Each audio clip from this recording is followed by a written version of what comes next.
everyone, and welcome back for the first video of my next small series. This time, my goal is to give you an intuitive explanation of what the problem is with heteroskedasticity and how to solve it. In this video, we'll speak about what's the problem with heteroskedasticity.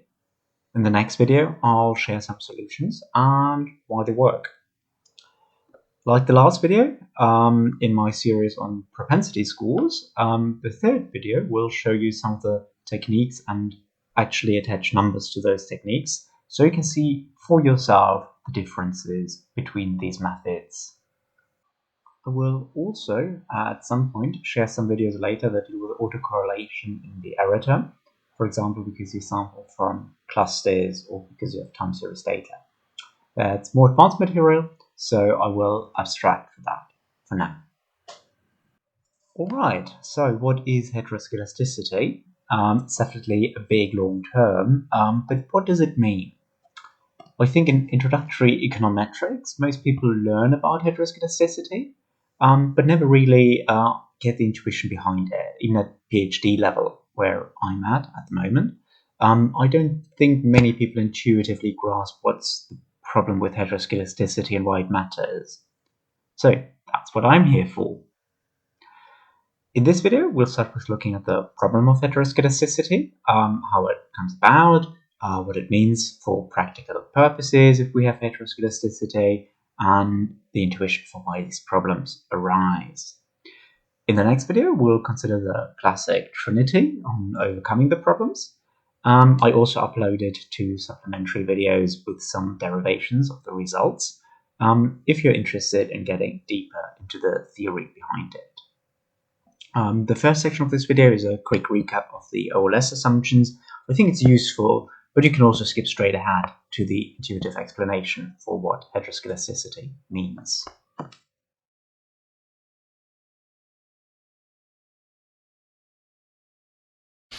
Alright, let's start with a very quick recap of the OLS assumptions.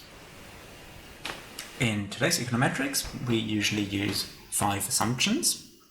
The first one is linearity. The second one is fixed or random regressors, or otherwise known as exogenously generated data. The third one is mean independence, that the expected value of epsilon I, conditional on xi, the same as the unconditional expectation of epsilon I of the error term, which is equal to 0. Sometimes you also find a weaker condition that's called orthogonality, so this is just that the covariance between the error term and xi is 0. Fourthly, no multi-collinearity.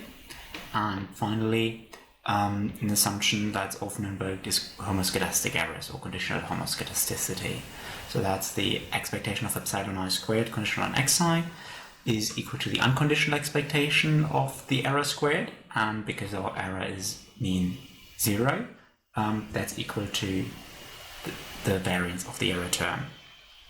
Sometimes, especially in older textbooks, you might find a 6th assumption that the error is normally distributed, but this assumption fell quite a bit out of use, and we don't really need it if we invoke large sample theory. That is what happens if n goes to infinity. Okay, with OLS we try to estimate the beta term, the beta here, and to do that successfully we will actually only need assumption 1 to 4.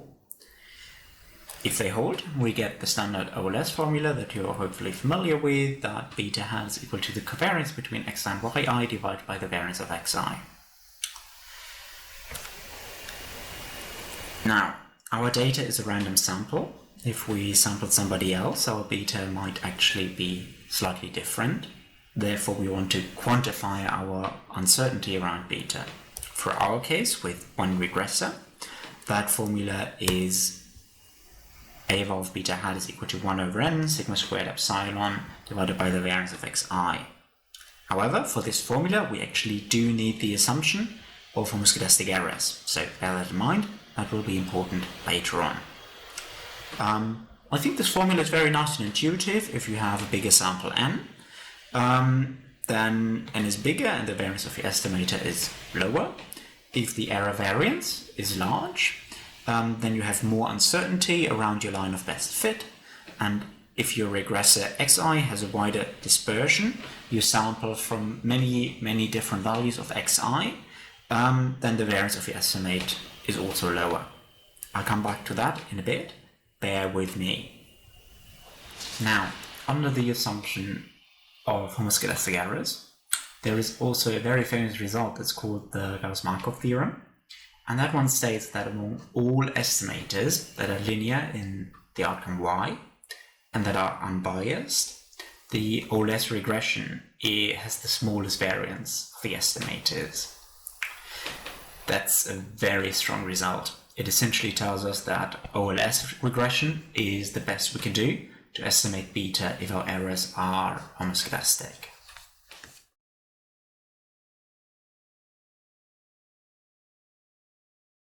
Right, so what happens if our errors are not homoskedastic but are actually heteroskedastic? What does that even mean?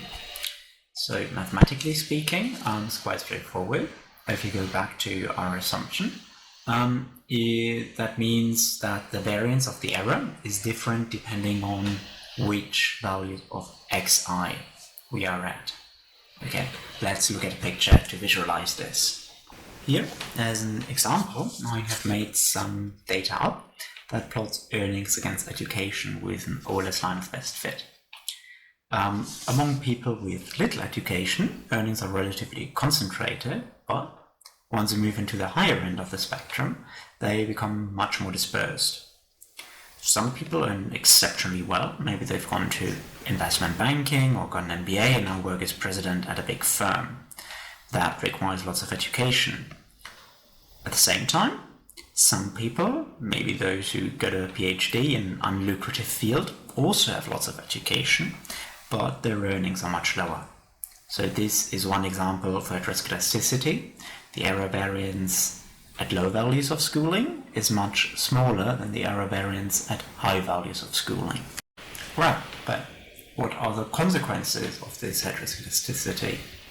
Right, as I said before, we didn't need to use homoskedasticity for our formula for beta hat itself. So that means that that formula is still correct, assuming that assumptions 1 to 4 hold and only homoskedasticity is wrong.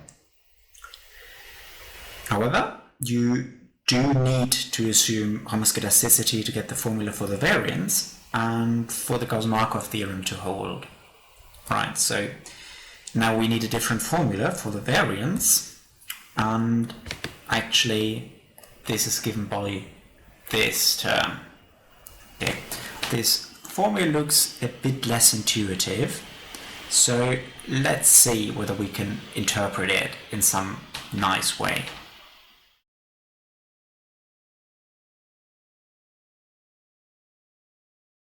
Before going into the graphical intuition, I think it's good to have a brief look at this formula here. Now, under homoskedasticity, we've had this formula. Now we have this formula. Actually, if we did have conditional homoskedasticity, then we could separate the terms between xi minus expected value of xi squared and the epsilon squared. And then the variance, this would become the variance, this was cancelled with one of the variances in the denominator, and you can actually verify that, except for the 1 over n term, I've left that out here, we have the same expression. We can't do that simplification with heteroskedasticity.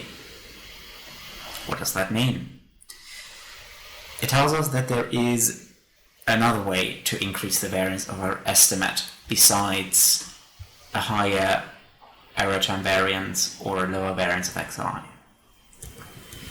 If the error term predominantly takes high values at places where xi is also far away from its mean, that gives an additional blow up to the variance of our estimate. Even if we keep the variance of epsilon and xi fixed otherwise. So that means that we not only care about the variance of epsilon in general, but also how the variance changes with x. Just a very brief note, if you're confused about this, why I've left out the 1 over n. There's actually two different ways that different textbook authors interpret the asymptotic variance. Some interpret it to exclude the 1 over n here, some interpret it to include the 1 over n. That's personal preferences, the interpretation changes slightly, but you shouldn't worry about this. Alright, let's go into the graphical intuition now. Here we have two pictures. I made sure that the variance of the error term is the same for both graphs, actually. Now, if I gave you only the points and asked you to draw a line of best fit through them, for which of the two sets of points would you be more sure of what you drew? For me, personally, I'd be much more confident in my line for the picture on the right, where the error variance is smaller at the ends and big in the middle. I'll actually give you regression's results for these two graphs in the next video, so make sure to watch that one as well and subscribe so you don't miss it. Right, let's try to square the formula that we've had before with the pictures that we just saw. Now, on the left, when we have the higher variance of the error at the ends, that means that essentially the high values of epsilon squared magnify the squared deviations of xi from its mean that we've got here. So these are towards the ends of the x, which then drives up our variance further. In the right graph, we have the reverse. The epsilon squared is small at the values where xi is far from its mean, while it's large where xi is very close to its mean. So with this formula we've got down here, it would tell us that the asymptotic variance of the right graph should be lower than the asymptotic variance of the left graph, just as our intuition already told us when we looked at these pictures.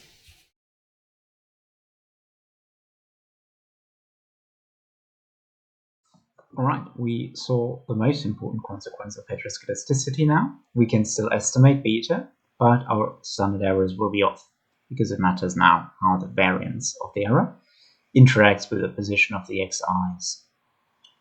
There is, as I said before, one more consequence of heteroskedasticity. You might have heard that ordinary least squares is blue. Some say blue as the Danube. That essentially says that OLS is really efficient, the best linear unbiased estimator. Fortunately, that requires homoskedasticity too, so now it no longer holds. So, to briefly summarize, beta hat is still consistent for beta. Our normal standard errors will be wrong, and OLS is no longer blue, no longer efficient. One brief note, and I'll discuss the issue at length in the next video, but I find it very important to mention here already. In modern econometrics, you almost never consider heteroskedasticity a problem per se. In older text and sometimes in statistics, you are taught that if your model shows signs of heteroskedasticity, you should change it until it's homoskedastic. You should, of course, think about which structure your data has, which variables to include, etc. But because our estimate for beta remains consistent, and we can actually rectify the problem with the standard errors, nowadays you don't throw away a perfectly good model just because it has heteroskedasticity.